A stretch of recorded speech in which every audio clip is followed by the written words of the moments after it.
All right, so get this. Today we're diving headfirst into a location I bet you've heard of, but probably couldn't place on a map. You know what I mean? I'd be willing to bet that's the case for a lot of folks. Yeah. Even though we're talking about a country that's super important Yeah, to how the world works. I mean, right. And you brought us some seriously interesting sources on it. Djibouti. yeah, Honestly, before today, Djibouti was like a blank page in my mental atlas. I think that's pretty common, actually.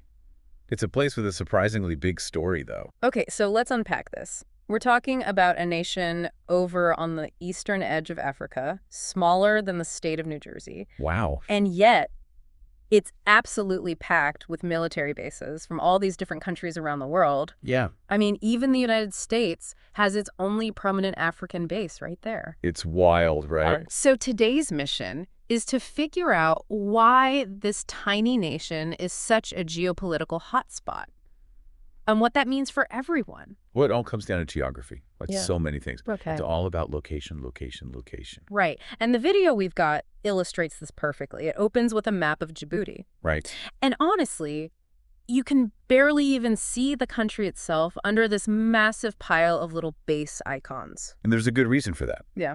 What might look like a tiny dot on a map is actually Yeah. the key to one of the most important waterways in the world, the Bab el Mandeb Strait.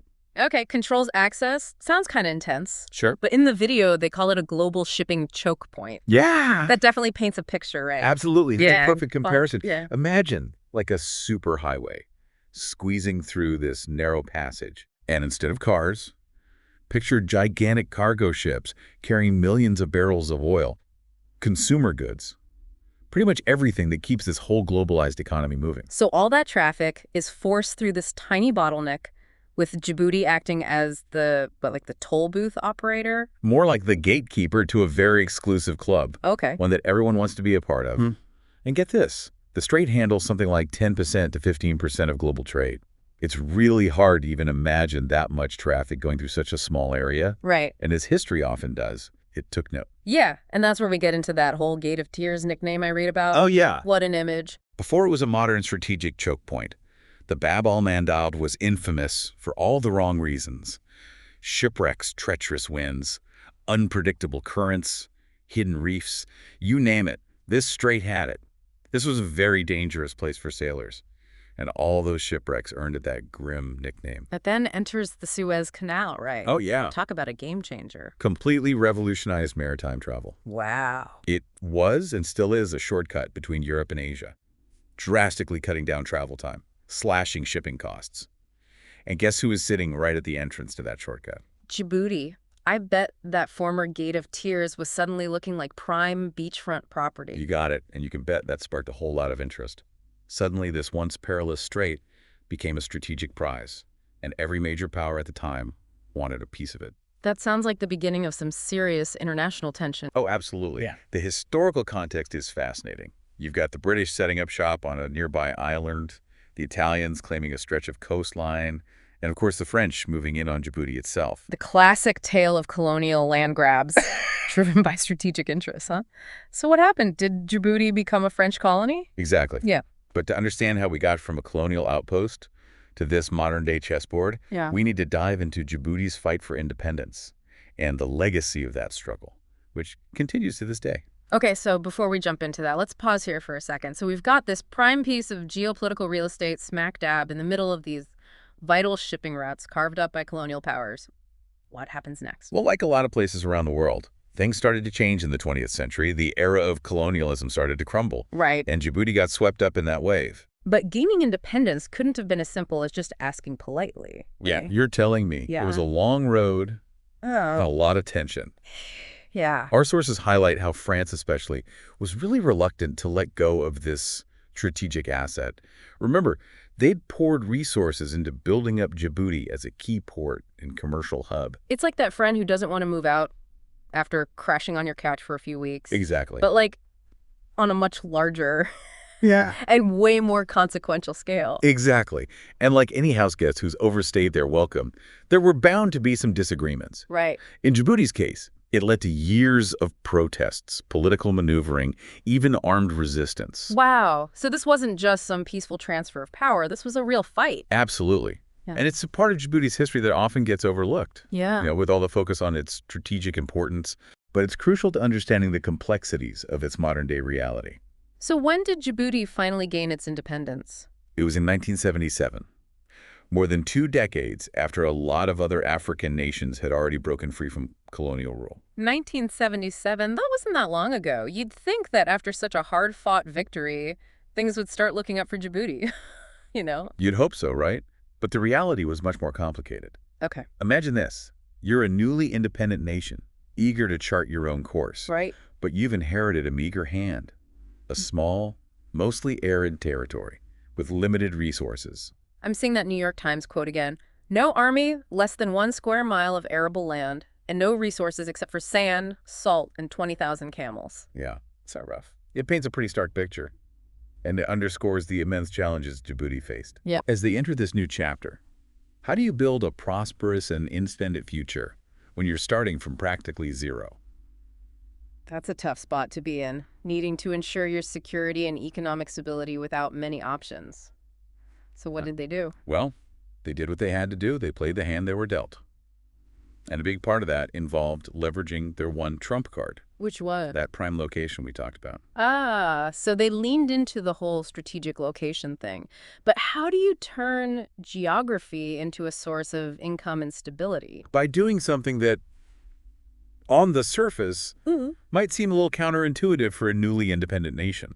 Okay, what's that? They embraced foreign military presence. Wait, hold on. They invited the very same foreign powers who had once vied for control over their territory to set up shop. It might seem strange, but necessity often makes for strange bedfellows. That's true. Djibouti needed resources and a guarantee of protection. It's a classic dilemma, the allure of short-term gain in exchange for potentially compromising your long-term autonomy, like a Faustian bargain, trading your soul for something you really need in the moment, even if it costs you down the line. It's an apt comparison, Thanks, Kay. and it highlights the tough choices Djibouti faced in those early years of independence. Yeah. On one hand, leasing land for military bases provided a much-needed influx of cash and a degree of security. And on the other hand, It meant becoming reliant on the very same foreign powers that had once colonized them. oh, wow. It tied their fate to the often conflicting interests of global players. So it's like they traded colonial rule for this new kind of dependency. You can say that. Yeah. But it's important to remember that Djibouti wasn't just accepting whatever deals came their way. Yeah. They were strategic about it. They used it to their advantage. Oh, really? Tell me more about this strategic game they're playing. Well, it's all connected to what the video calls this new kind of arms race. Yeah. It's not just about weapons anymore. Right. It's about securing influence and access in these really important locations. Yeah. And guess what? Djibouti is right in the middle of it all. Right. And we can't forget about the United States and China. They're both heavily invested there, right? Absolutely. The U.S. already had their foot in the door. But then China shows up in 2017, and that really changed the game. Yeah, building a base right next door to the Americans. Talk about an awkward neighbor situation. It's way more than just awkward. Okay. This was strategic China's base in Djibouti. Their first overseas military base. It was a really big deal. Yeah. It showed everyone their global ambitions and that they're ready to challenge the way things are. And what's really interesting is the timing of it all. China arrives. Just as the U.S. is doing this whole pivot to Asia thing, Right. It's almost too perfect. It's not a coincidence.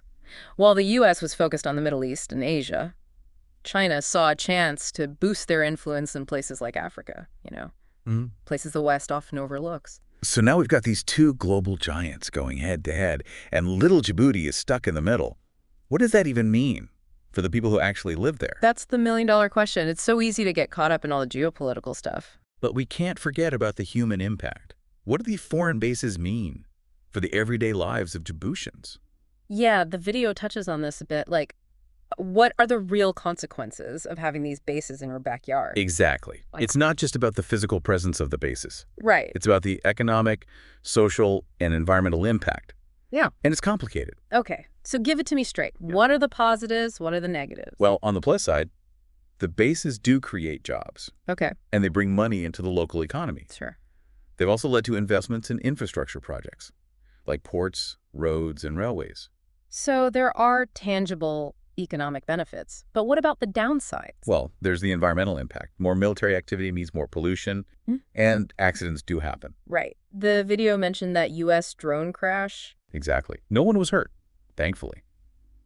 But it shows the risks. Yeah, that's scary. It really reminds you that this geopolitical game has very real consequences. Exactly. And then there's the issue of dependence. You know, How so? that influx of foreign money, it can create an uneven playing field, making it hard for local businesses to compete. And in the long run, it can actually hold back a self-sufficient economy. It's that classic double-edged sword, short-term gains, but with potential long-term drawbacks. Exactly. And it raises really important questions about sustainability and self-determination. Can Djibouti actually use these partnerships to create a better future for themselves? Or will they always be at the mercy of these global powers? Those are tough questions, and I don't think there are any easy answers, but it seems like Djibouti is playing a risky game, walking this tightrope between these powerful countries. It's a balancing act for sure.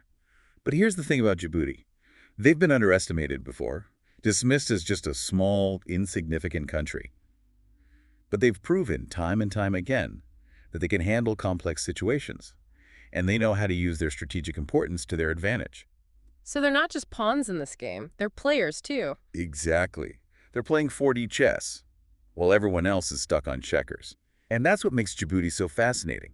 It reminds us that even in a world dominated by superpowers, smaller nations can still make their own choices and shape their own futures. It's actually kind of inspiring, this small nation standing up for itself among these giants. Absolutely.